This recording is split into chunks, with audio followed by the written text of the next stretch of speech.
Are you deaf, old man? I said move. The voice cut through the afternoon air of Riverside Park like a blade, sharp and synthetic with borrowed authority. Officer Kyle Brennan stood over the bench, his polished badge catching the light, one hand resting on his belt, near his service weapon, in a gesture designed to intimidate. He was young, maybe 28, with the kind of face that had never known real consequence. His partner, Officer Darren Webb, leaned against their cruiser a few yards away, arms crossed, smirking. They were predators who had learned that the homeless made easy prey. No lawyers, no witnesses who mattered, no consequences.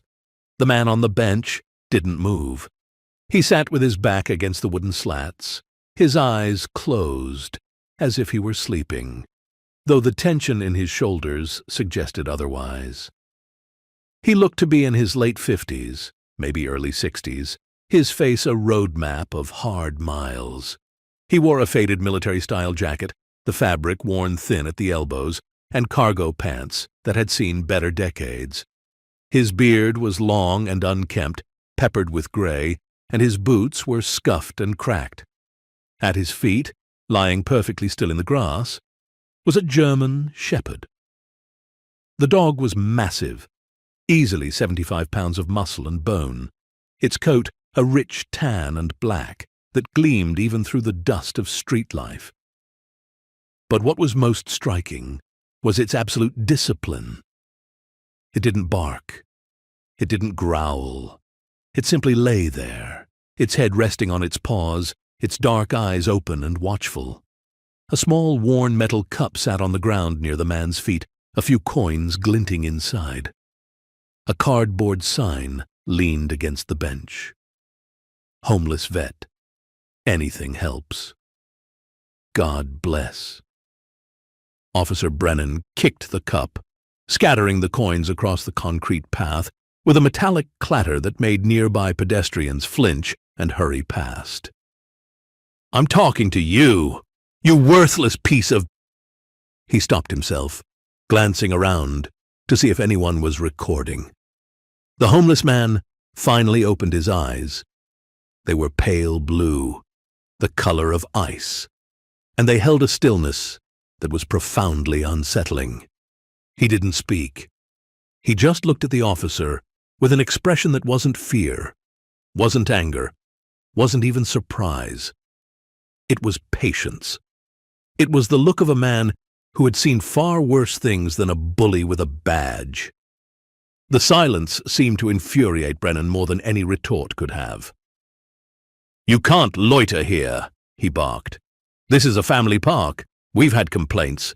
You and that thing, he gestured dismissively at the German shepherd, are a public nuisance. Pack up your crap and get out or I'll arrest you for trespassing. The man still didn't speak. He simply turned his gaze from the officer to the dog. The shepherd's ears twitched slightly, acknowledging the attention, but it didn't move a muscle. Its discipline was eerie, almost unnatural for a street animal. Webb pushed off the cruiser and sauntered over, thumbs hooked in his belt. He's probably too drunk or high to understand you, Kyle. Look at him. Another vet, huh? He sneered at the cardboard sign. They always claim to be vets. Stolen valor is a federal offense, you know, buddy. He bent down, his face close to the homeless man's. You ever actually serve, or did you just buy that jacket at Goodwill? The man's gaze shifted to Webb. He spoke for the first time, and his voice was a low, gravelly rasp from disuse and exposure, but it was clear and measured. I served, Webb laughed, a harsh, mocking sound. Sure you did. And I'm the Pope. Where'd you serve, huh?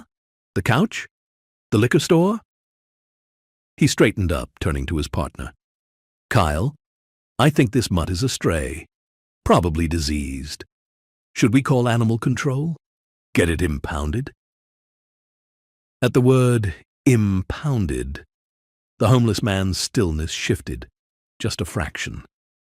His hand, which had been resting on his knee, moved with a slow, deliberate motion to rest on the dog's head. The shepherd didn't react, but its eyes, which had been half closed, opened fully, focusing with an intensity that seemed to pierce through the casual cruelty of the two officers. "Don't touch my dog," the man said quietly. It wasn't a plea. It wasn't a threat. It was a simple statement of fact. Brennan's face flushed with anger. The defiance, no matter how soft-spoken, was an insult to his authority. "Your dog? You can't even afford to feed yourself, let alone an animal. Look at it. Probably malnourished. That's animal abuse. We're well within our rights to seize it." He reached for his radio. "Dispatch, this is Unit 12. We need animal control at Riverside Park, East Entrance. We have a potentially dangerous dog with a transient individual, requesting immediate response." From a bench about 30 yards away, a young man in civilian clothes had been watching the scene unfold with a growing sense of unease. Corporal Daniel Hayes was home on leave from Camp Lejeune, visiting family, just trying to enjoy a quiet afternoon. But his training wouldn't let him ignore what he was seeing. 2 cops harassing a homeless man wasn't new, but there was something about this particular man, and especially about that dog, that made the hairs on the back of his neck stand up. He'd been a Marine for 6 years, worked with K-9 units during his last deployment in Afghanistan. He knew dogs, and that German shepherd wasn't a stray. It wasn't malnourished. Despite the dirt and the street life, its coat had a certain sheen, its posture, a certain alertness that spoke of rigorous, professional training.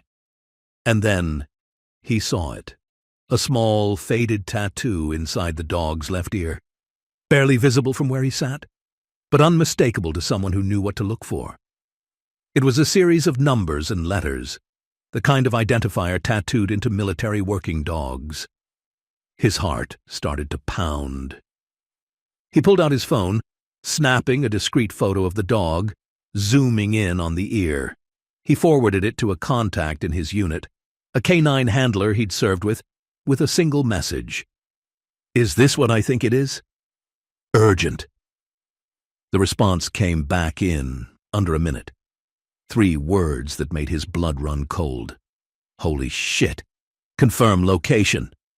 Daniel stood up, his instincts screaming at him to intervene, but he forced himself to stay calm.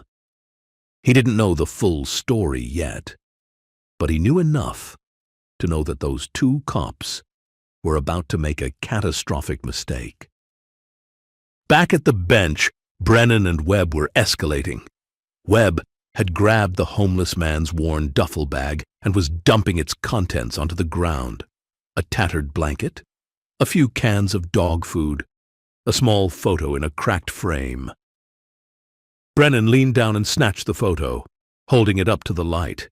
It showed a younger version of the homeless man, clean-shaven and in a navy dress uniform, standing next to the same German shepherd, both of them looking sharp and proud.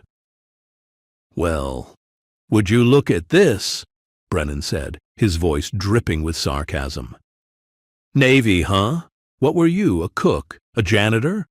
Because you sure as hell don't look like you did anything important." He tossed the photo carelessly to the ground. The homeless man's jaw tightened, just a fraction, but he said nothing. His hand remained on the dog's head, his fingers gently scratching behind its ears in a slow, rhythmic motion that seemed to calm them both.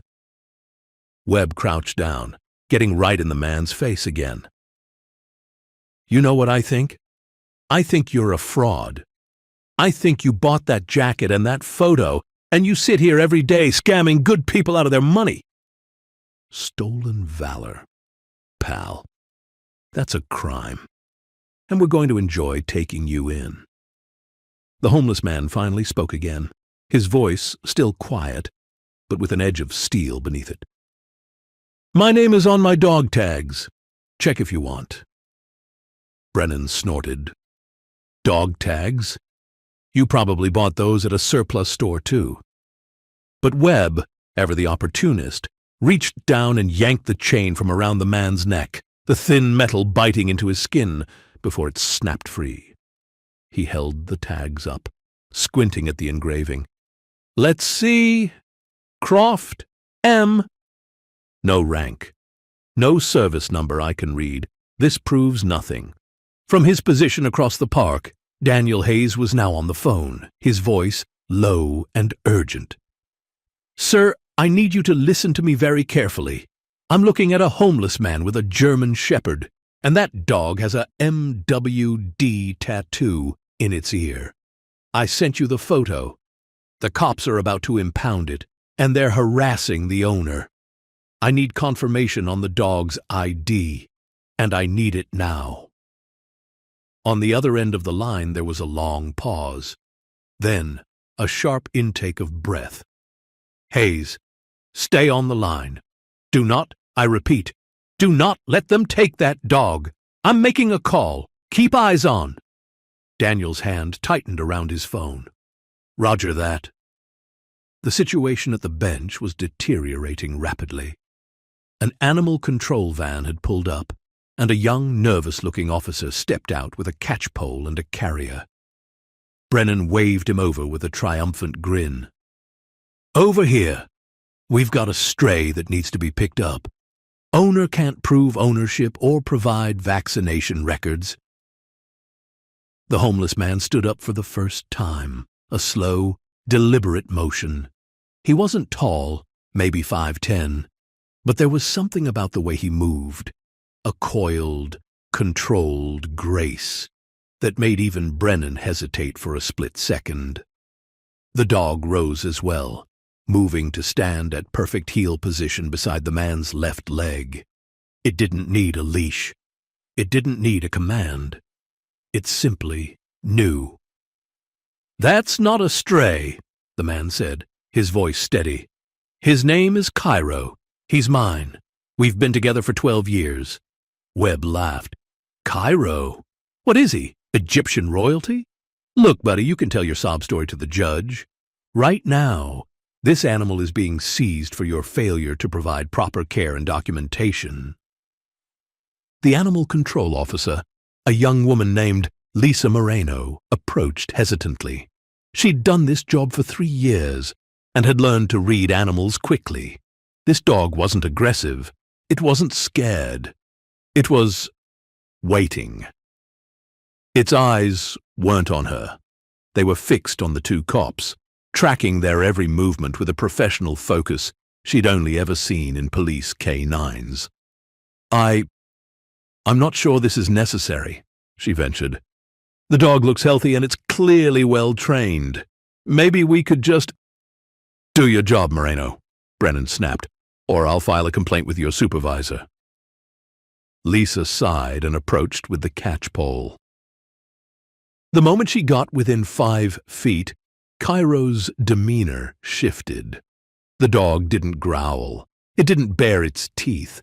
But its entire body went rigid, its gaze locking onto the pole with an intensity that was almost predatory. It was a warning, clear as day. The homeless man placed a gentle hand on the dog's shoulder. Easy, boy. Easy. His voice was soft, soothing, but there was a command in it that the dog obeyed instantly, relaxing back into a neutral stance. Lisa stopped, her instincts screaming at her. I really don't think this is a good idea, officers. This dog is trained, like professionally trained. I don't want to provoke it. It's a mutt, Webb said dismissively. Just grab it. Before Lisa could respond, the sound of tires screeching to a halt cut through the park. 2 black SUVs with government plates roared up onto the grass, their doors flying open before they'd even fully stopped. 4 men in dark suits with earpieces emerged, moving with a precision and purpose that made Brennan and Webb instinctively step back. And then, from the second SUV, a figure in navy dress white stepped out. He was in his late 50s, ramrod straight, with silver hair cut high and tight. On his shoulders were the two silver stars of a rear admiral. His face was a mask of controlled fury. Admiral Thomas Calloway had received the call 10 minutes ago while in a meeting at the Norfolk Naval Base. The words from the K-9 unit commander had been simple and devastating. "Sir, we have a confirmed sighting of Cairo. He's with Master Chief Croft. They're being harassed by local police who are trying to impound the dog. I've scrambled a team, but you need to get there. Now." Calloway had broken every traffic law getting here. Cairo wasn't just any military working dog. He was a legend. He'd served in over 40 classified missions, saved countless lives, and had been retired with full military honors 3 years ago. And Master Chief Michael Croft wasn't just any handler.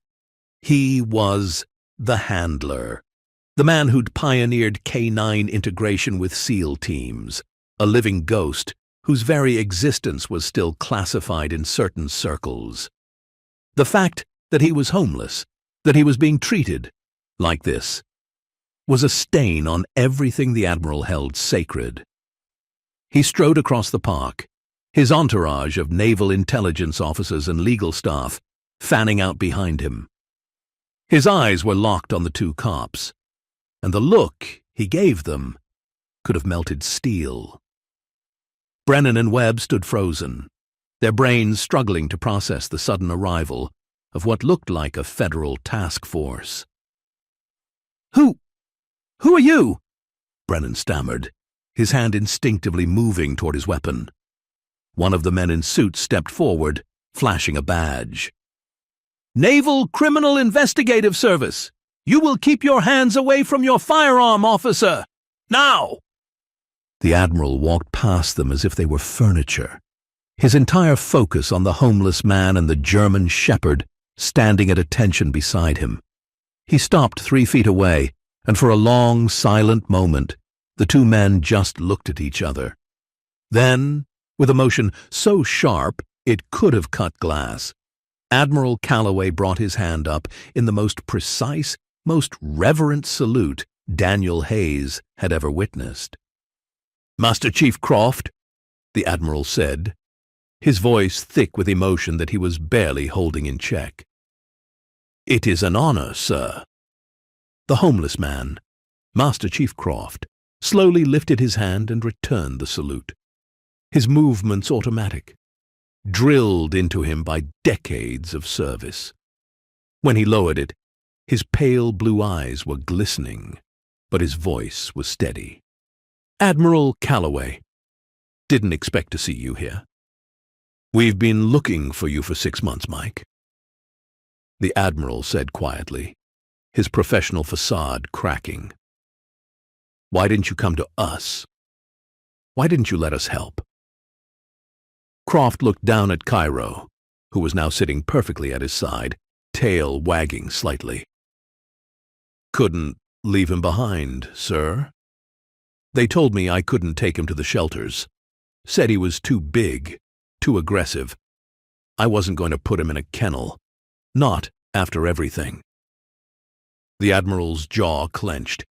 He turned to face Brennan and Webb, who were now standing with their mouths open, their faces pale. "Do either of you," the Admiral began, his voice low and dangerous, "have any idea who this man is? Who this dog is?" Brennan shook his head mutely.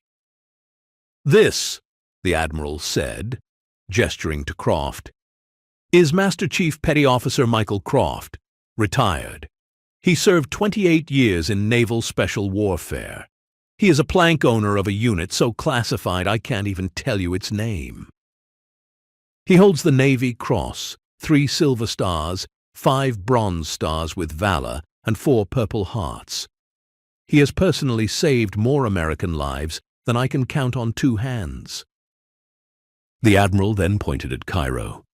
"And this dog, this stray you were about to impound, is Military Working Dog Cairo, serial number K92847. He is a decorated war hero. He served in Operation Neptune Spear, Operation Enduring Freedom, and dozens of missions that will never see the light of day. He has detected over 200 improvised explosive devices, preventing countless casualties. He has more confirmed operational deployments than most SEALs. He was retired with full military honors and awarded the Dickin Medal, the animal equivalent of the Victoria Cross. The color had completely drained from both officers' faces. Webb looked like he was going to be sick. We didn't know," he stammered. "You didn't bother to find out," one of the NCIS agents said coldly, stepping forward. "You saw a homeless man and a dog, and you assumed the worst. You kicked his donation cup. You mocked his service. You attempted to seize a decorated military asset without cause." The agent pulled out a tablet, tapping at the screen. "We've been recording this entire interaction via body cameras on our team, which picked up the tail end of your performance. We also have witness statements." He gestured to Daniel Hayes, who had walked over and was now standing at attention. "Corporal Hayes here called it in when he recognized the MWD tattoo. He's prepared to give a full statement." Brennan's hand was shaking. We were enforcing the law. Loitering, no proof of ownership." "Proof of ownership?"